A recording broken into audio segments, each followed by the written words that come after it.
திருப்பாதம் நம்பி வந்தே கிருபை நிறை இயேசுவே தமதன்பை கண்டடைந்தே தேவ சமூகத்திலே தமதன்பை கண்டடைந்தே தேவ சமூகத்திலே இளைப்பாறுதல் தரும் தேவா கலைத்தோரை தேற்றிடுமே. இளைப்பாறுதல் தரும் தேவா கலைத்தோரை தேற்றிடுமே.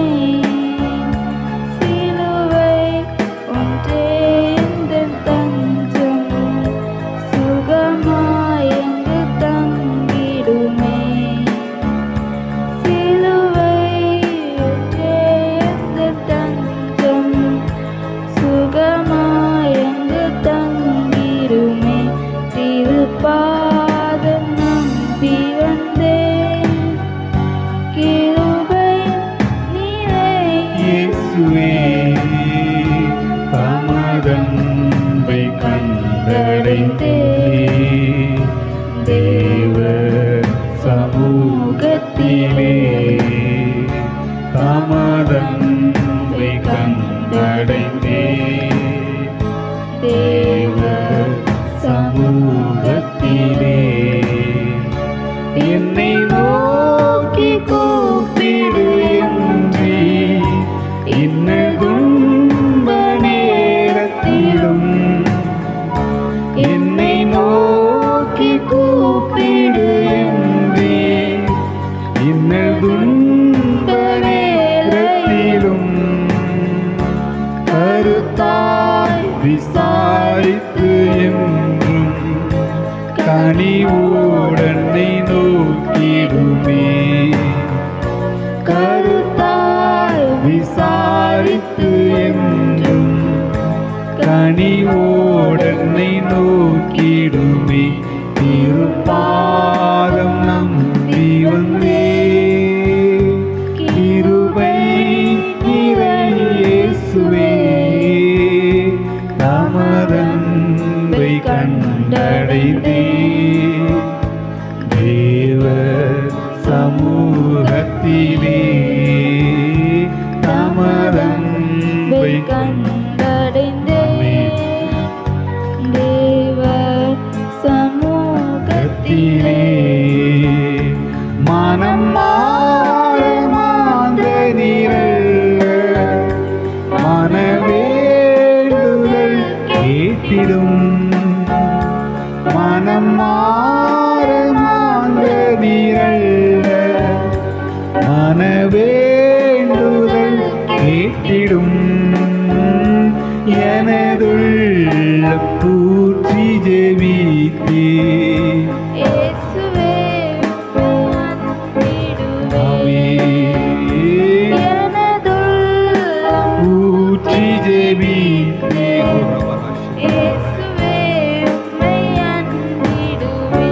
திருப்பாதம் நம்பி வந்தே கிருபை நிறை இயேசுவே தமதன்பை கண்டடைந்தே தேவ சமூகத்திலே தமதன்பை கண்டடைந்தேன் தேவ சமூகத்திலே என்னை கைவிடாதீரும் நாதா என்ன நிந்தை நேரிடினும் என்னை கைவிடாதீரும் நாதா என்ன நிந்தை நேரிடினும்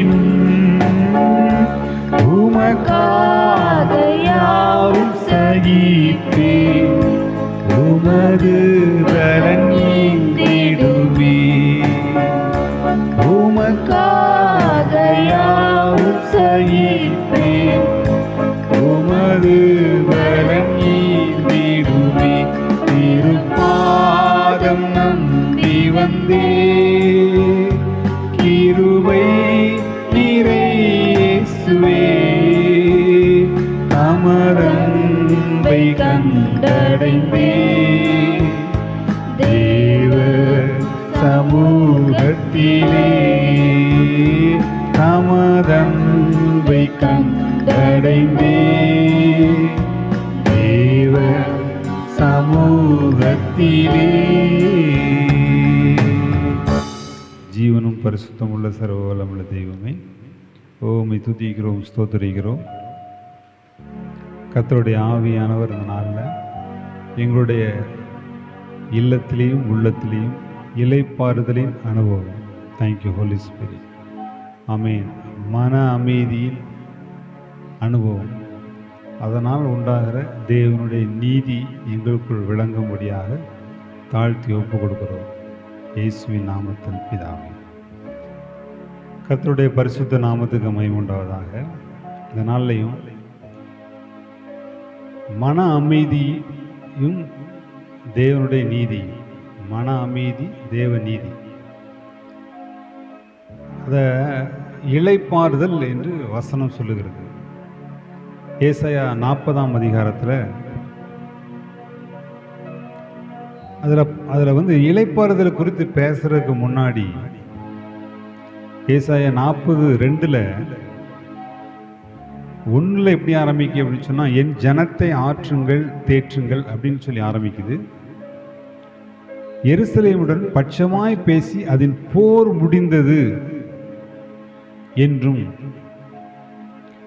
அதன் அக்கிரமம் நிவர்த்தியாயிற்று என்றும் அது தன் சகல பாவங்களின் நிமித்தமும் கர்த்தரின் கையில் இரட்டிப்பாய் அடைந்து தீர்ந்தது என்றும் அதற்கு கூறுங்கள் என்று உங்கள் தேவன் சொல்லுகிறார்.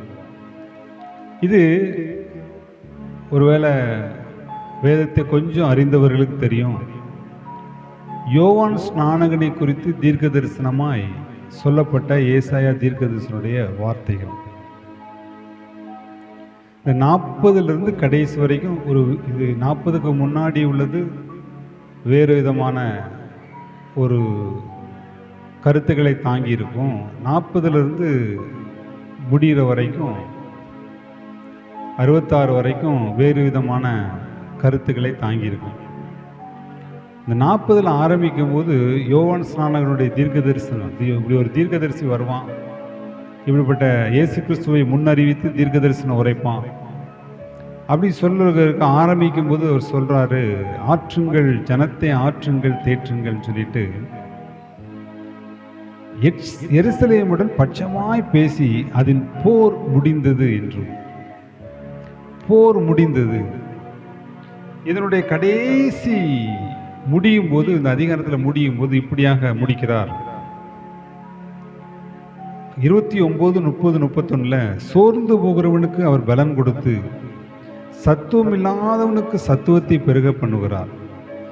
இளைஞர் இளைப்படைந்து சோர்ந்து போவார்கள், வாலிபரும் இடறி விழுவார்கள்.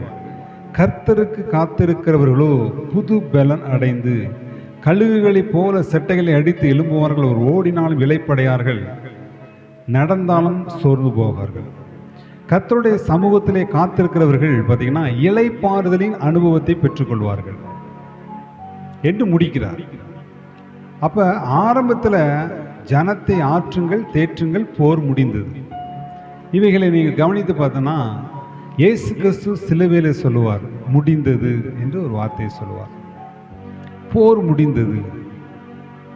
அப்ப நம்முடைய எல்லையில, நம்முடைய சிந்தையில, நம்முடைய பொருளாதார காரியத்தில், நம்ம குடும்பத்தில், வேலை தொழில் முயற்சிகளில் அல்லது திருமண காரியங்கள், ஏதோ ஒரு ஜெப குறிப்புகள், வியாதியை குறித்து நாம் இளைத்தவர்களாக, களைத்தவர்களாக, சோர்ந்து போனவர்களாக, பலவீனப்பட்டவர்களாக ஒரு காரியத்தை நாம் செய்ய முடியுமா என்று சந்தேகத்தோடு, குழப்பத்தில், திகில்ல, பயத்தில் இருக்கிற நம்மை பார்த்து ஆண்டவர் சொல்லுகிறார், நாம் என்ன செய்ய வேண்டும் என்றும் அவர் சொல்லுவார். அவர் நமக்கு என்ன தரப்போகிறார் என்று சொல்லுவார். முதலாவதாக, உனக்கு மன அமைதியை தருவேன் அது அந்த மன அமைதி தான் தேவனுடைய நீதி. சரியா? அதாவது கரும்பு தின்ன கூலிங்கிற மாதிரி தான் ஆவிக்குரிய காரியங்கள் எல்லாமே. தேவனிடமிருந்து ஒன்றை பெற்றுக்கொள்வதற்கு கரும்பு தின்ன கூலி அப்படின்னு சொல்லுவாங்க. கரும்பு எவ்வளோ இனிப்பாக இருக்கும், எவ்வளோ டேஸ்ட்டாக இருக்கும், அதை திங்கிறதுக்கு நான் கூலி தாரேன் அப்படின்னு சொன்னால் எவ்வளோ சந்தோஷப்படுவோமோ, அதே போல தான் கர்த்தருடைய காரியங்கள் எல்லாம் பார்த்தீங்கன்னா நமக்கு, அதாவது அவருக்கு என்ன பலன், என்ன பயன், என்ன லாபம் என்பதல்ல. எல்லாமே அவர் எழுதி வைத்திருக்கிறது எல்லாமே நமக்கு பயன், லாபம், நமக்கு நன்மை, இவைகளை கொண்டு வருவதற்காகத்தான் இதை செய்ய வேண்டும் எழுதி வச்சிருக்கிறார். அப்ப மன அமைதி தேவ நீதி. ஆண்டவர் நமக்குள்ள ஒரு நீதியை எதிர்பார்க்கிறார், ஒரு செயலை எதிர்பார்க்கிறார். அதனுடைய செயலுடைய விளைவு நீதி என்று சொன்னால் தேவனுடைய பார்வையில் தகுதி என்று பொருள். ஒன்றை பெற்றுக்கொள்வதற்கு தேவன் நம்மிடம் சில தகுதிகளை எதிர்பார்க்கிறார். அந்த தகுதிகளை எப்படி அடிப்படையில் கொடுக்கிறார் என்றால், அவருடைய சுத்த கிருபை, நம்முடைய திறமையின் அடிப்படையில் அல்ல, நம்முடைய பிறப்பின் அடிப்படையில் அல்ல, நம்முடைய பின்புலத்தின் அடிப்படையில் அல்ல, நம்முடைய ஆகாஜு பானுவான நம்முடைய சரீரம், நம்முடைய தோற்றங்கள், நம்முடைய பேச்சுடைய காரியங்கள், இவைகள் அறிவு சம்பந்தப்பட்ட காரியம் அல்ல, கிருபையினால். அந்த கிருபையை பெற்றுக்கொள்வதற்கும் நமக்கு ஒன்று தேவை. அது இந்த நாளில் அந்த மன அமைதியை தேவ நீதியாக பார்க்கிறார். அந்த மன அமைதிக்கு கர்த்தர் சொல்லுகிறார், கர்த்தருக்கு காத்திருக்கிறவர்களோ புது பலன் அடைந்து. அப்ப புது, அதை நம்ம பார்த்தீங்கன்னா ரொம்ப நல்லா காலையிலையும் மத்தியானமும் சாயங்காலமும் கையில் கொண்டு வந்து சாப்பாடு கொடுத்து காப்பி டீ கொடுத்தனா அது பசி தெரியாது. சரியா? நமக்கு அதனுடைய அருமை தெரியாது. தண்ணியுடைய அருமை எப்போ தெரியும் தெரியுமா? நீங்கள் ஒரு டோர்னமெண்ட்டில் ஓடுறீங்கன்னு வைங்களேன், ஒரு பெரிய கிரவுண்டில் 2-3 நேரம் ஓடிட்டுன்னா, ஒரு 1000 மீட்டர் ஓடிட்டீங்கன்னு சொன்னீங்கன்னா பார்த்தீங்கன்னா அவ்வளோ களைப்பாக இருக்கும், அவ்வளோ தாகமாக இருக்கும். அது நம்ம எத்தனை ஒரு கிலோ தங்கத்தை கொண்டு போய் அந்த நேரத்தில் கொண்டு வச்சாலும், எனக்கு முதல்ல தண்ணி தாங்க, நான் உயிரோடு இருக்கணும், எனக்கு முதல்ல தண்ணி தாங்க கொஞ்சோண்டு தண்ணி கொடுத்தனா அவ்வளோ சந்தோஷப்படுவாங்க. அதான் தாகம். அதாவது பார்த்தீங்கன்னா நிழலில் அருமை வெயில் தெரியும். வெயில் அடிக்கும் போது தான் நிழல்லாம் எவ்வளோ சுகம் அப்படின்னு தெரியும். பார்த்தீங்கன்னா கரண்ட் ஃபேன் ஓடிக்கிட்டே இருக்கும், லைட் எரிஞ்சிக்கிட்டே இருக்கும், மைக் ஒர்க் ஆகிக்கிட்டே இருக்கும். ஒருவேளை கரண்ட் போயிட்டா தான் தெரியும், ஆஹா கரண்ட் எவ்வளோ முக்கியம் அப்படின்னு சொல்லி. அதே போல தான் இங்கே பார்த்தீங்கன்னா நமக்கு இல்லாத போது தான், ஒரு தண்ணி இல்லாத போது தான் அந்த தண்ணியுடைய மகிமை எவ்வளவு, அந்த தாகம் வரும்போது தான் நமக்கு தெரியும். அதே போல் இந்த நாளில் புது பலன், அதாவது களைப்படைந்து சோர்ந்து போய் நம்ம இருக்கும்போது நமக்கு பரிசுத்த ஆவியானவருடைய பலன் இறங்கி வரும். புது பலன் எப்பொழுது வரும்னா, அவர் பார்த்தீங்கன்னா ஃபஸ்ட்டு அப்போஸ்தல காலத்தில் தேவ சமூகத்தில் போய் காத்திருக்க சொல்லுவார் ஆண்டவர். ஒரு மாடி வீட்டில் போய் காத்திருங்க அப்படி சொல்லி காத்திருந்து அந்த இடத்துல பரிசுத்த ஆவியானுடைய பலத்தை ஊற்றுவார். ஊற்றினோன்னு அந்த பலத்தோடு எழும்பி இவங்க பல தேசத்தை கலக்குவாங்க, கிராமங்களை பட்டணங்களை கலக்குவாங்க, பரிசுத்த ஆவியானுடைய பலம். அப்போ ஆண்டவர் சொல்கிறாரு, உன்னுடைய எல்லையில் குழப்பங்கள், திகில்கள், பயங்கள், சந்தேகங்கள், களைப்புகள், முறுமுறுப்புகள், புலம்பல்கள், எதிர்மறையான வார்த்தைகள், சோர்வின் வார்த்தைகள், இவைகள் எல்லாம் இருந்து கொண்டிருந்தனா ஆண்டவர் சொல்றாரு, நான் உன் எல்லையில செயல்பட போறேன். எப்பொழுது செயல்படுவேன் தெரியுமா? என் சமூகத்துல வா, நான் உன்னை ஆற்றுவேன், உன்னை தேற்றுவேன். இந்த வருத்தங்கள் எல்லாவற்றையும் முடிந்தது, போர் முடிந்தது. உன் சுயத்தின்படி நீ போராட முடியாது, நீ சுயத்தின்படி நீ அதை ஜெயிக்க முடியாது, சுயத்தின்படி அதை பேசி நீ சமாளிக்க முடியாது, சுயத்தின்படி அவருடைய காரியங்கள் எல்லாத்தையும் நீ ஜெயிக்க முடியாது. போரை நான் முடிச்சிட்டேன். எங்க முடிச்சிட்டேன்னா, சிலுவையில் 2000 வருஷத்துக்கு முன்பாக சிலுவையில் உன்னுடைய எல்லா போராட்டங்களுடைய விளைவுகளுக்கு ஒரு முற்றுப்புள்ளி வைத்து, போராட்டங்களுக்குரிய காரணம் என்று ஒன்று உண்டு. நமக்கு எந்த போராட்டங்கள் வந்தாலும், எந்த யுத்த சம்பவங்கள் வந்தாலும், எந்த வியாதி பலவீனம் வந்தாலும் அதுக்கு ஒரு மூல காரணம் இருக்கும். அது ஒரு பாவத்தின் காரியமாக இருக்கலாம், சாபத்தின் காரியமாக இருக்கலாம், பிசாசின் காரியமாக இருக்கலாம், பொல்லாத மனிதருடைய காரியமாக இருக்கலாம், எதுவாக இருக்கலாம். அது ஏதோ ஒரு மூல வேரிலிருந்து புறப்பட்டு வரும். ஆனால் அதனுடைய வேரின் ஆழம், அகலம், உயரம், நீளத்தை அளக்க ஆண்டவர் சொல்லவில்லை. ஆண்டவர் சொல்றாரு, நீ பரிசுத்தவான்களோடு சேர்ந்து கூடி வந்து என்னுடைய அன்பின் அகலம், ஆழம், நீளம், உயரத்தை அளந்து, ஆண்டவர் கிருபையை உணர்ந்து, அன்பு அளந்துன்னு சொன்னா எந்த அளவுக்கு என் மேல அவர் கிருபையா, தயவா, ஆமா பட்சமா, பரிவா இருக்கிறார் என்பதை நீ பரிசுத்தவானுடைய ஐக்கியத்தில் கூடி வந்து ஆண்டவர் ஆராதிச்சு சத்தியத்தை அறிஞ்சுக்கோ. சத்தியத்தை அறிஞ்ச பிறகு பார்த்தீங்கன்னா என்னை பற்றி உனக்கு தெரியும், என் அன்பு எவ்வளவு தெரியும். அந்த அன்பின் ஆழத்தை அறிஞ்ச பிறகு விசுவாசம் வரும். விசுவாசம் வந்த பிறகு என்ன நடக்கும்னு சொன்னால், விசுவாசம் தான் தேவன் கிரியேசுக்குரிய மூல காரணமாக இருக்கும். அப்போ நமக்கு எதிராக செயல்படுகிற எப்பேற்பட்ட ஒரு போராட்டங்களாக இருக்கலாம், அதனுடைய ஆழத்தை அளக்காதீங்க, அதில் கடந்து போராடாதீங்க. அது கடந்து ஜெபம் பண்ணுறேன்னு சொல்லிக்கிட்டு அதுக்கு எதிராக பெரிய யுத்தம், போர் முடிந்தது. ஜெபம் என்பது இளைப்பாறுதலை பிரவேசிப்பதற்காக தேவன் கொடுத்திருக்கிற ஆயுதம்.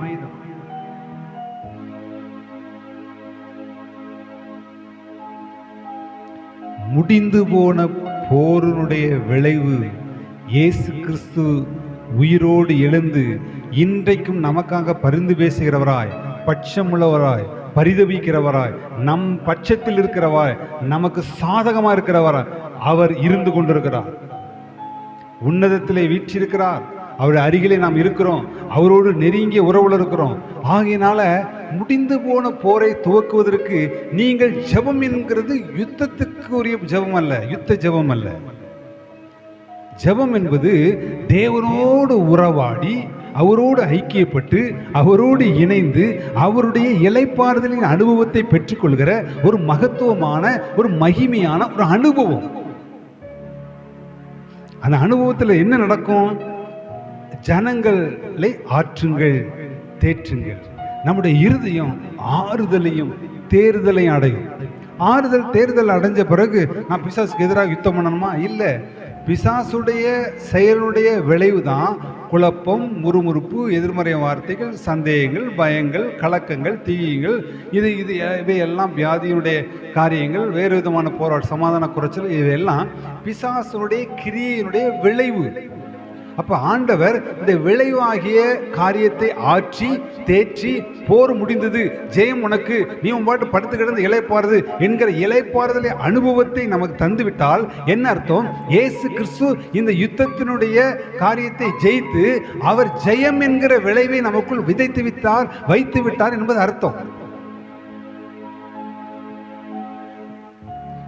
மனம் மாற மாந்த நீரல்ல, மனவேண்டுதல் கேட்டிடும்.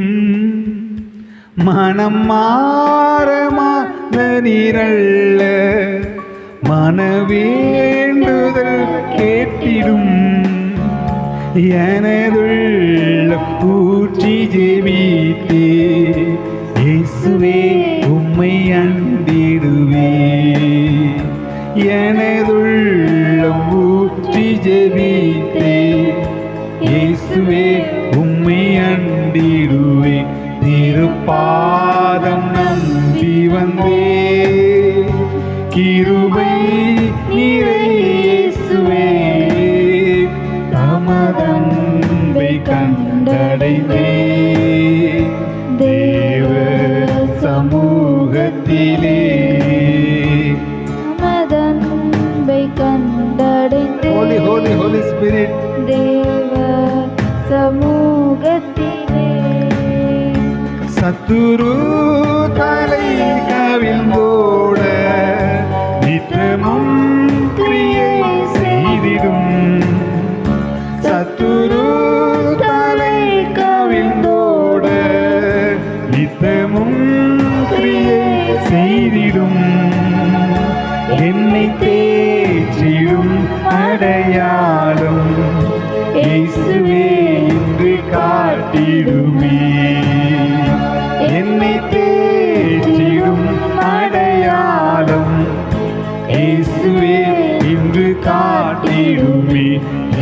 பாதம் நம்பி வந்தே கிருபை நிறையேசுவே தமதன்பை கண்டடைந்தே தேவ சமூகத்திலே தமதன்பை கண்டடைந்தே தேவ சமூகத்திலே.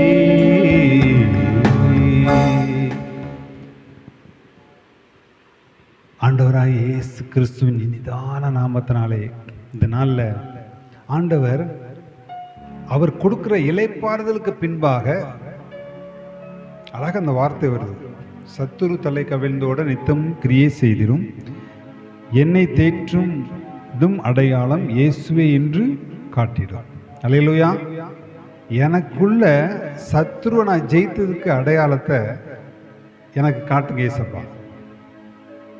அது என்ன அடையாளம்? ரெஸ்ட். அல்லேலூயா. ரெஸ்ட், மன அமைதி.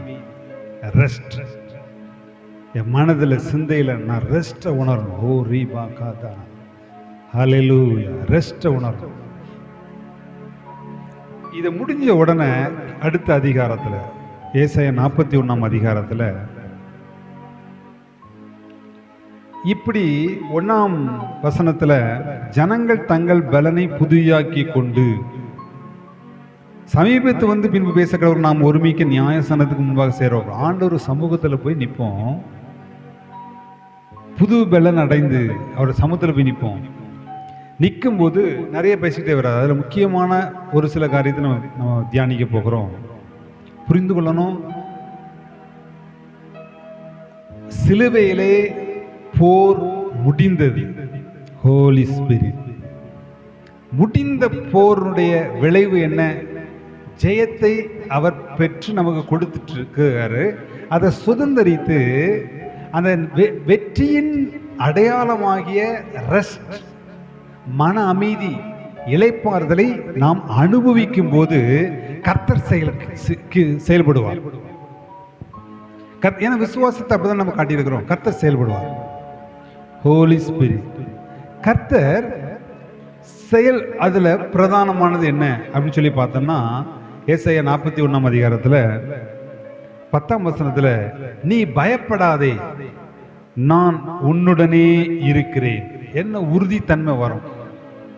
அது வரைக்கும் நமக்கு யாரும் இல்லாத மாதிரியும், நமக்கு சாதகமா யாரும் பேசாத மாதிரியும், நமக்காக ஒரு பரிதவிக்க ஒருத்தர் இல்லாத மாதிரியும், ஒரு அன்புக்குரியவர்கள் இல்லாத மாதிரியும், நமக்கு எதிராக தான் எல்லாரும் பேசுகிற மாதிரியும், சூழ்நிலை எல்லாம் எதிராக இருக்கிற மாதிரியும் தோன்றும். ஆனால் இளைப்பாறுதலுக்குள் வந்த உடனே நமக்குள்ள உறுதித்தன்மை கொடுப்பாரு. என் கூட என் தேவன் பட்சமா இருக்கிறார். அல்லேலூயா. என் தேவன் பட்சமா இருக்கிறார். இது இந்த வாக்குத்தத்தத்தை சொல்லியிருக்கிறான்னு சொன்ன உடனே ஆண்டவர் இனிமேதான் செய்ய போறாருன்னு கிடையாது. அவர் இளைப்பாறுதலுக்குள் பிரவேசிக்கிற மன அமைதியின் அனுபவத்தை பெற்றுக்கொள்ளுகிற ஒவ்வொருக்குள்ளையும் ஒரு கான்பிடன்ட் கொடுப்பார், ஒரு உறுதித்தன்மை கொடுப்பார். அது என்ன? என் தேவன் என் கூட இருக்கிறார். அவர் சொல்றாரு, நான் உனக்கு சகாயம் பண்ணுவேன், உன்னை பலப்படுத்தி உனக்கு சகாயம் பண்ணுவேன், நீதியின் வலக்கரத்தினால் உன்னை தாங்குவேன், நீதியின் கரத்தினால் தாங்கியே நடத்துவார், நீதியின் கரத்தினால் தாங்கியே நடத்துவார். கர்த்தரே என் பலன், எதற்குமே அஞ்சிடே. கர்த்தரே என் பலன், எதற்குமே அஞ்சிடே. ஜெயம் கொடுக்கும் தேவனுக்கு கோடி கோடி ஸ்தோத்திரம், வாழ்வழிக்கும் இயேசு ராஜாவுக்கு வாழ்நாளெல்லாம் ஸ்தோத்திரம். ஜெயம் கொடுக்கும் தேவனுக்கு கோடி கோடி ஸ்தோத்திரம், வாழ்வழிக்கும் இயேசு ராஜாவுக்கு வாழ்நாளெல்லாம் ஸ்தோத்திரம். அல்லேலூயா அல்லேலூயா பாடுவே, ஆனந்த துனியால் உயர்த்துவே. அல்லேலூயா அல்லேலூயா பாடுவே, ஆனந்த துனியால் உயர்த்துவே. ஜெயம் கொடுக்கும் தேவனுக்கு கோடி கோடி ஸ்தோத்திரம். வாழ்வழிக்கும் இயேசு ராஜாவுக்கு வாழ்நாளெல்லாம் ஸ்தோத்திரம். சொல்றாரு, நான் உனக்கு இளைப்பாறுதல் தருவேன், நீ ரெஸ்ட் எடு, நான் பார்த்துக்கிறேன். அவர் பார்த்துக்கிடுவார். அவருக்கு ஐடியாலாம் கொடுக்க வேண்டாம். அவருடைய சமூகத்தில் உங்களை மறுபடியும் இதை கேட்டுக்கொண்டிருக்கிற உங்களை அழைக்கிறேன். ஞாயிறு தோறும் மாலை 6 மணி முதல் ஒரு மாலை ஆராதனை நடக்குது. இந்த மாதிரி நேரத்தில் இந்த மாதிரி சத்தியங்களை நம்ம சொல்கிறோம். சத்தியங்களை சொல்லி சத்திய அறிவு தான் அறிவீனங்கள். ஏன்னா ஜெபம் என்ற உடனே நம்ம ஒரு யுத்த ஜெபத்துக்கு வந்துடுறோம். இதோ நமக்கு எதிராக பெரிய பெரிய படைகள் நிற்கிறதை போல, நாம் தான் யுத்தம் செய்வதை போல நாம் ஒரு மனநிலைக்கு ஒரு விரக்தியின் உச்சத்தை அடைந்து பார்த்தீங்கன்னா பிசாசுக்கு எதிராக நாம் மாம்சத்தில் கிடந்து ரொம்ப போராடுறத நம்ம சில நேரம் பார்க்குறோம். அப்படி இல்லை, ஆண்டவர் rest and relax. Hallelujah. Rest and relax. அவனுடைய பிரசன்னத்துக்குள்ள, அவனுடைய சமூகத்துக்குள்ள, அவனுடைய மகிமைக்குள்ள, அவருடைய அன்பின் ஐக்கியத்துக்குள்ள, அவருடைய இளைப்பாறுதலுக்குள்ள, அதை தான் நம்ம தமிழ்ல மன அமைதி அப்படின்னு சொல்றோம். பார்த்தீங்கன்னா, ஆனால் மற்ற மன அமைதிக்கும் இந்த அமைதிக்கும் என்ன வித்தியாசம்னு சொன்னால், மற்ற மன அமைதிங்கிறது ஆத்மாவில் மட்டும் ஒரு அமைதி இருக்கும். இங்கே ஆவி, ஆத்மா, சரீரத்திலையும் எல்லாவித இயேசு கிறிஸ்துவுக்கு அடுத்த பரிசுத்தத்திலையும் அவருடைய ஆசீர்வாதத்திலையும் அந்த மன அமைதியினுடைய விளைச்சல் உண்டாகும். அப்ப ஆண்டவர் என்ன உறுதித்தன்மை பார்த்தீங்கன்னா, அவர் என்னை நீதியின் வலக்கரத்திலே என்னை தாங்குவார். அந்த உறுதித்தன்மைக்குள்ள வேண்டும். நீதியின் பாதையிலே நடத்துகிற தேவன். எனக்கு நீதி என்னன்னு தெரியல, எனக்கு இது சரி என்று எதுன்னு தெரியல, எனக்கு எது தகுதி எது தகுதி இல்லைன்னு தெரியல, எது நன்மை தீமை என்று தெரியல. என் ஆண்டவருடைய இளைப்பாறுதலுக்குள் நான் பிரவேசித்த உடனே எங்கள் உள்ளார்ந்த மனக்கண்கள் திறக்கப்படும், என் இருதயத்தை திறக்கப்படும், என் உணர்வு திறக்கப்படும், என் சிந்தை திறக்கப்படும். திறக்கப்பட்ட பின்பு நான் அறிந்து கொள்வேன், ஓ இது சரியானது, இது தவறானது, இது நீதி, இது அநீதி, இது பாவத்தின் காரியம், இது பரிசுத்தத்தின் காரியம், இது தேவன் நன்மை என்று சொல்லுகிறார், இது தீமை என்று சொல்லுகிறார் என்கிறதை நீதியை அவர் நீதியின் வலது கரத்தால் தாங்கிறான்னு சொன்னா, என்னுடைய பாதைகளை நீதியின் பாதையாக என்னுடைய பாதையை மாற்றி கொடுப்பார். நான் தவறா சில முடிவெடுத்து போனாலும் அந்த பாதையில அது ஒரு ட்ராக் போட்டு கொடுத்து கரெக்டா நீதியின் பாதையில் நடத்துவார். அடிப்பாரு, வெட்டுவாரு, குத்துவாரு, அப்படி கிடையாது. அவர் விட்டு வேணுக்குன்னே அவர் ஆண்டவர் பேசிக்கிட்டே இந்த நாளில் பேசிக்கிட்டே இருக்கிறாரு. வார்த்தை போய்கிட்டே இருக்குது. உங்களை ஒரு ஐக்கியத்தில் சேர்ந்து ஆண்டவர் ஆராதிங்க, ஆண்டோடைய ஜெபத்தை பற்றி அறிந்து கொள்ளுங்க, விசுவாசத்தை பற்றி அறிந்து கொள்ளுங்க, சத்தியத்தை அறிந்து கொள்ளுங்க. ஆண்டவர் பேசிக்கொண்டே இருக்கிறார். காதை பொத்தி கொண்டே இருக்கும்போது, பொத்தி கொண்டு தான் இருப்பேன், ஆண்டவரை நீ ஆசீர்வதிக்கணும் அப்படி சொல்லும்போது அது நடக்காத ஒரு விஷயம். சரியா? வழியை சொல்லி கொடுக்குறாரு. இதான்ப்பா வழி, இதாப்பா உனக்கு மேய்ப்பர்கள் இருக்கிறாங்க, உனக்கு டீச்சர்ஸ் இருக்கிறாங்க, லீடர்ஸ் இருக்கிறாங்க, உனக்கு ஆசீர்வாதமான ஆட்கள்லாம் இருக்கிறாங்க, இணைஞ்சிக்கோ. ஆண்டவர் நடத்தினார் என்றால், ஆண்டவர் பேசுவார் என்றால், இங்கிருந்து 50 கிலோமீட்டர் தள்ளி கூட ஒரு ஐக்கியத்தில் நீங்கள் நினைச்சலாம், போகலாம். ஆண்டவர் இடைப்பட்டார், ஆசீர்வாதமா இருந்துச்சுன்னா அது ஆத்மாவில் உணர்ந்துடலாம், சிந்தையில் உணர்ந்துடலாம், இருதயத்தில் உணர்ந்துடலாம். இளைப்பாறுதல், ரெஸ்ட், மன அமைதி. தேவனின் பட்சத்தில் இருக்கிறார், அவர் நீதியின் பாதையிலே நடத்துவார். இன்னொரு வசனம் ஆண்டவர் சித்தமானால் மறுபடியும் வேற வசனங்களை அடுத்த நாள் பார்ப்போம். இதோ உண்மையில் எரிச்சலாக இருக்கிற, இது சிலருக்கு ரொம்ப பிரயோஜனமா இருக்கும். மனிதர்கள் நமக்கு தெரியும், சாத்தான் அதனுடைய கிரியைகள் எப்பொழுதும் நமக்கு எதிராக இருக்கும். ஆனால் பயப்பட வேண்டிய அவசியம் இல்லை. எதையும் யாராலும் எப்படியும் நமக்கு வரக்கூடிய ஆசீர்வாதத்தை தடுக்க முடியாது. எப்பொழுது என்றால் நாம் போராட்டத்தை நிறுத்தி இளைப்பாறுதலுக்குள் பிரவேசிக்கும் போது அவர் திறப்பார் இயேசுவின் நாமத்தினால். இதோ உண்மையில் எரிச்சலாய் இருக்கிற யாவரும் வெட்கி லட்சிய அடைவார்கள். உன்னோட வழக்காடுகிறவர்கள் நாசமாகி ஒன்றுமில்லாமற் போவார்கள். உன்னோட போராடினவர்களை தேடியும் காணாதிருப்பாய். உன்னோட யுத்தம் பண்ணின மனுஷர் ஒன்றுமில்லாமல் இல்பொருளாவார்கள்.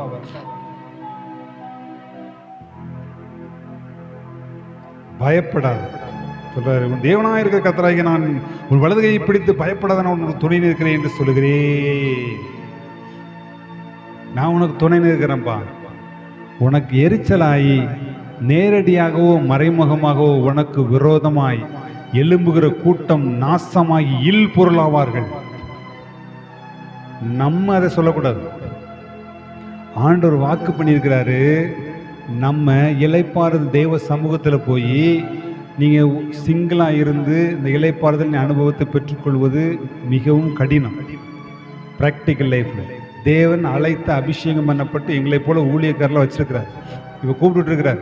எங்கள் லாபத்துக்கு, எங்கள் நன்மைக்கு, எங்கள் புகழுக்கு இல்லை, எங்கள் அழைப்பு வகைகளினால வந்து தேவ பிரசன்னத்துக்குள்ளே இணைஞ்சி வசனத்தை கேட்டு ஆவியில் ஆண்டவர் ஆராதித்து அந்த இளைப்பாறுதல் அனுபவத்தை பெற்றுக்கொண்டு வீடுகளில் போய் அதை அனல் மூட்டி நீ எழுப்புனீங்கன்னா ஆண்டவர் பலத்த கிரியை செய்வார்.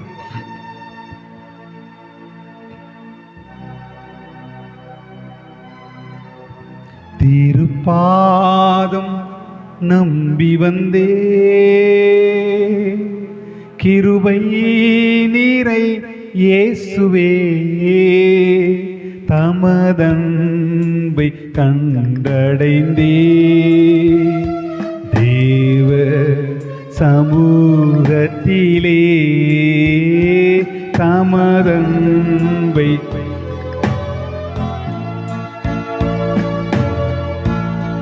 சமூகத்திலே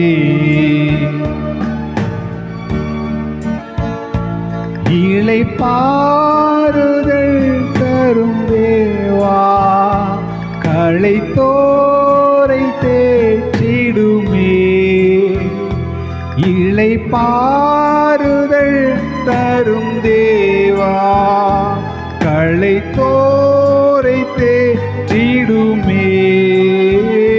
சிலுவை நிழல் எந்தன் தஞ்சம் சுகமாய் அங்கு தங்கிடுவே. சிலுவை நிழல் எந்தன் தஞ்சம் சுகமாய் அங்கு தங்கிடுவே.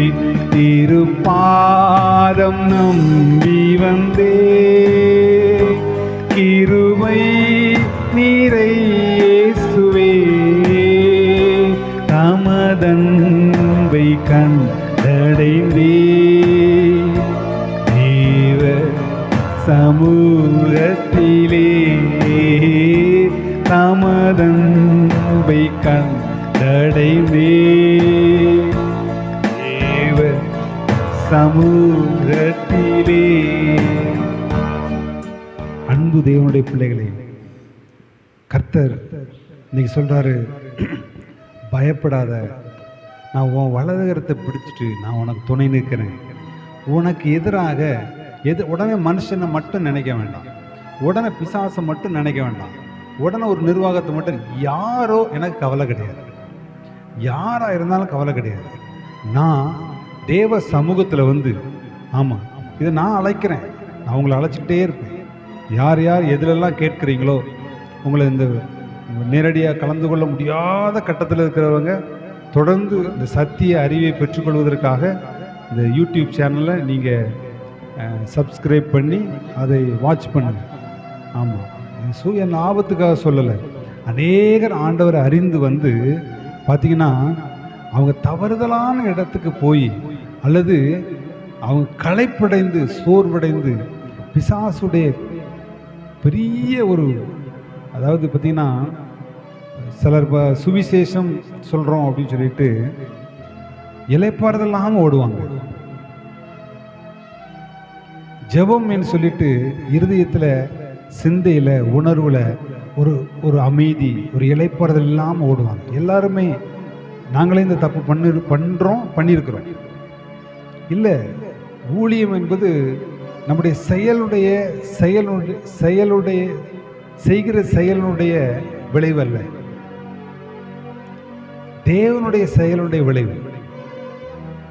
நம்முடைய மனநிலை அவருடைய சமூகத்தில் இளைப்பாறுதலின் அனுபவத்தில் இருக்க பழகணும்.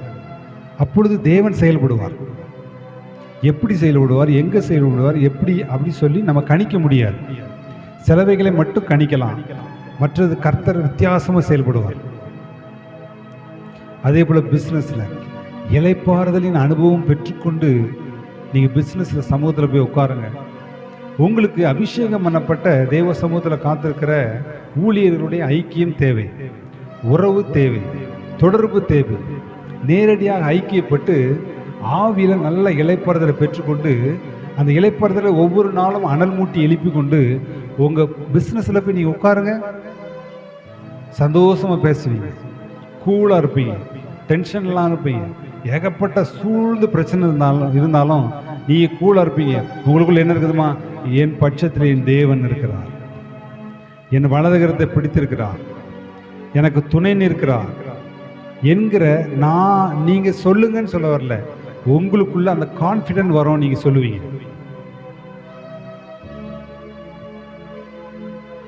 அந்த நம்பிக்கை வரும், அந்த உறுதித்தன்மை வரும், அந்த அனாயிட்டிங் வரும். இதை கேட்டுக்கொண்டிருக்கும் போது உங்க இருதயத்தில் ஒரு இளைப்பாறுதலின் அனுபவம் வரும். அப்ப அந்த இளைப்பாறுதலை பெற்றுக்கொண்டவன பார்த்தீங்கன்னா ஒரு பிசினஸ் வைக்கிறாங்க. பிசினஸ் வச்சு நல்லா பேர் வாங்கி அப்படி மேலே எழுப்பி வரும்போது பொறாமையினால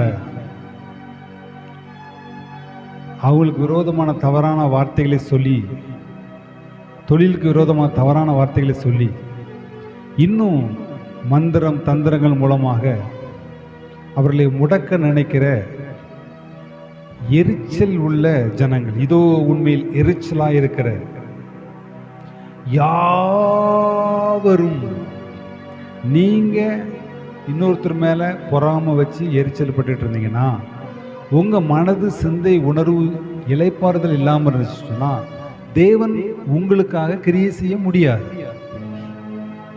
எரிச்சலா இருக்கிற யாவரும் வெட்கி லட்சை அடைவார்கள். எப்பொழுது?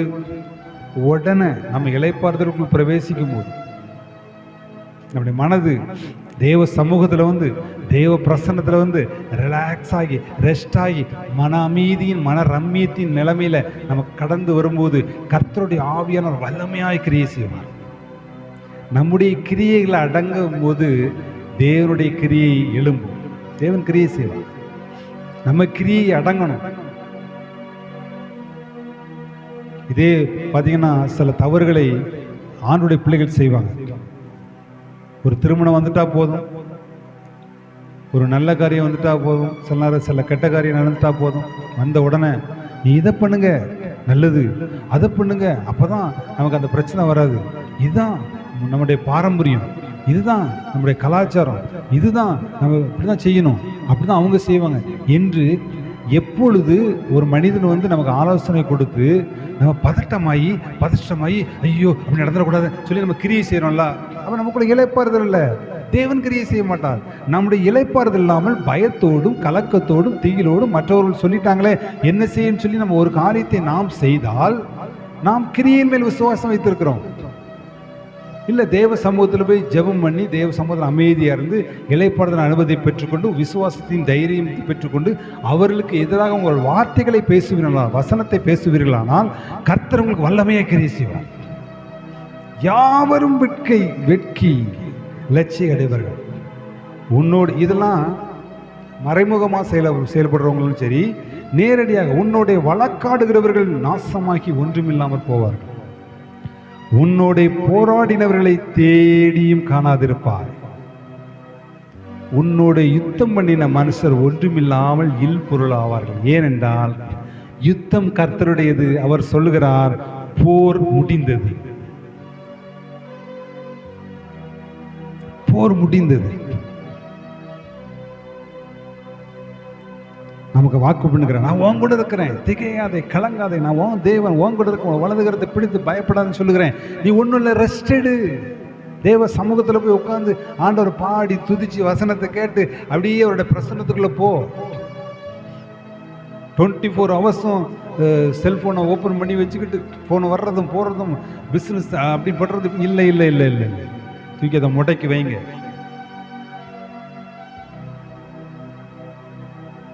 முடக்கி வைங்க. தேவ சமூகத்தில் காத்துருங்க. இந்த இளைப்பாறுதலை பெற்றுக்கொள்ள ஆசைப்படுறீங்களா? இந்த சத்திய வசனத்தை கேட்கணும்னு ஆசைப்படுறீங்களா? ஆண்டவருக்குள்ள இளைப்பாறுதல் அனுபவத்தோடு எல்லா யுத்தம் முடிந்தது என்று ஆற்றப்படுகிற தேற்றப்படுகிற அனுபவத்துக்குள்ள வரணும்னு ஆசைப்படுறீங்களா? அதுக்கு தான் நாங்கள் கூட்டம் நடத்தி கொண்டிருக்கிறோம். ஞாயிறு தோறும் மாலை 6 மணி. கர்த்தர் அழைப்பு கொடுத்து கொண்டே இருப்பார். தெரிந்தோ தெரியாமலோ அந்த சேனலை பார்க்கலாம், ஓப்பன் பண்ணி பார்க்கலாம். கர்த்தர் உங்களோடு பேசி கொண்டிருக்கலாம். அழைக்கிறார். இளைப்பாறுதலுக்குள்ளவா, நான் பார்த்துக்கிறேன். உன் பயம் போயிடும், உன் திகில் போயிடும், உன் கலக்கம் போயிடும். உனக்கு உன்னோடு எரிச்சலானவங்க எங்கே இருக்காங்கன்னு தெரியும். நீங்கள் தேடினாலும் அவங்க கண்டுபிடிக்க முடியாது. கர்த்தர் நம்ம கூட இருக்கிறார். கர்த்தர் நம்ம கூட இருக்கிறார். போர் முடிந்தது. நம்ம யுத்தம் பண்ணுற இடத்துல இல்லை, நம்ம ரெஸ்ட் எடுக்கிற இடத்துல இருக்கோம், இளைப்பாறுதல் இடத்துல இருக்கிறோம். ஜெயம் கொடுக்கும் தேவனுக்கு கோடி கோடி ஸ்தோத்திரம். வாழ்வழிக்கும் இயேசு ராஜாவுக்கு வாழ்நாளெல்லாம் ஸ்தோத்திரம். ஜெயம் கொடுக்கும் தேவனுக்கு கோடி கோடி ஸ்தோத்திரம். வாழ்வழிக்கும் இயேசு ராஜாவுக்கு வாழ்நாளெல்லாம் ஸ்தோத்திரம். நீதியின் கரத்தினால் தாங்கியே நடத்துவார். நீதியின் கரத்தினால் தாங்கியே நடத்துவார். கர்த்தரே என்பவர் எதற்கும் அஞ்சிரே. ஜெயம் கொடுக்கும் தேவனுக்கு கோடி கோடி ஸ்தோத்திரம். வாழ்வழிக்கும் இயேசு ராஜாவுக்கு வாழ்நாளெல்லாம் ஸ்தோத்திரம். அற்புதம் செய்பவர், அகிலம் படைத்தவர். அற்புதம் செய்பவர், அகிலம் படைத்தவர். யுத்தத்தில் வல்லவர், மீட்பர் ஜெயிக்கிறார். ஜெயம் கொடுக்கும் தேவனுக்கு கோடி கோடி ஸ்தோத்திரம். வாழ்வழிக்கும் இயேசு ராஜாவுக்கு வாழ்நாளெல்லாம் ஸ்தோத்திரம். ஜெயம் கொடுக்கும் தேவனுக்கு கோடி கோடி ஸ்தோத்திரம். வாழ்வழிக்கும் இயேசு ராஜாவுக்கு வாழ்நாளெல்லாம் ஸ்தோத்திரம். ஆண்டவரே, இந்த இளைப்பாறுதல், இந்த மன அமைதி என்கிற தேவ நீதியை நாங்கள் கூடி வந்து ஆராதித்து அகமகிழ்ந்து களிகூர்ந்து அனுபவித்து எங்களுக்கு எதிராக இருக்க யுத்தத்தை முடித்து கொடுத்த ஜீவனுள்ள தேவனுடைய ஜெயத்தை நாங்கள் பெற்றுக்கொண்டு, ஒருவேளை இவருடைய எல்லையில பில்லிசுனிய யாகம் பொறாமையின் கிரியினால பாதிக்கப்பட்டிருந்தாங்கன்னா, இப்பொழுதே அவருடைய எல்லையில பரிசுத்த ஆவியோடைய பலம் உங்க சமூகத்துல காத்திருந்து பலத்தை பெற்றுக்கொண்டு மெய்யான விடுதலை, இந்த வார்த்தையை கேட்டுக்கொண்டிருக்கும் போது மெய்யான விடுதலை, உச்சம் தலைமுதல் உள்ளம் கால்வரை உள்ள விடுதலை, சுகத்தை பலத்தை அவர்களுக்குள் இயேசுவின் நாமத்தினால் வைக்கிறேன். உறுதிப்படுத்துங்க. இயேசுவின் நாமத்தை நிறைய ஜனத்துக்கு சென்றடையட்டும். டிவி சேனல், யூடியூப் மூலமாக சென்றடையட்டும். அவங்க இதை திறந்து பார்த்த உடனே கர்த்தருடைய ஜீவன் அவர்களுக்குள்ள இறங்கட்டும், கர்த்தருடைய வல்லமை அவர்களுக்குள்ள இறங்கட்டும். அந்த கட்டுகள், பில்லிசுனி யாக வல்லமையுடைய கிரியைகள்லாம் அறுக்கப்பட்டு திரிப்புண்டு போய் இளைப்பாறுதலின் அனுபவம் அவங்க மேலே, குடும்பத்தின் மேலே, பிஸ்னஸ், அவங்க வேலை, ஊழியம் எல்லாத்தின் மேலே இறங்கட்டும் இயேசுவின் நாமத்தில். இறங்கட்டும் இயேசுவின் நாமத்தில். இறங்கட்டும் இயேசுவின் நாமத்தினால். இறங்கட்டும் இயேசுவின் நாமத்தினால். ஆமே. ஒரு மன அமைதியின் உண்டாகிற தேவ நீதி எங்களுக்குள்ள உண்டாகி நீங்க பலத்த வல்லமைகளை கிரியை செய்யுங்க. இயேசு கிறிஸ்துவின் நாமத்தில் ஜெபிக்கிறோம் நல்ல பிதாவே.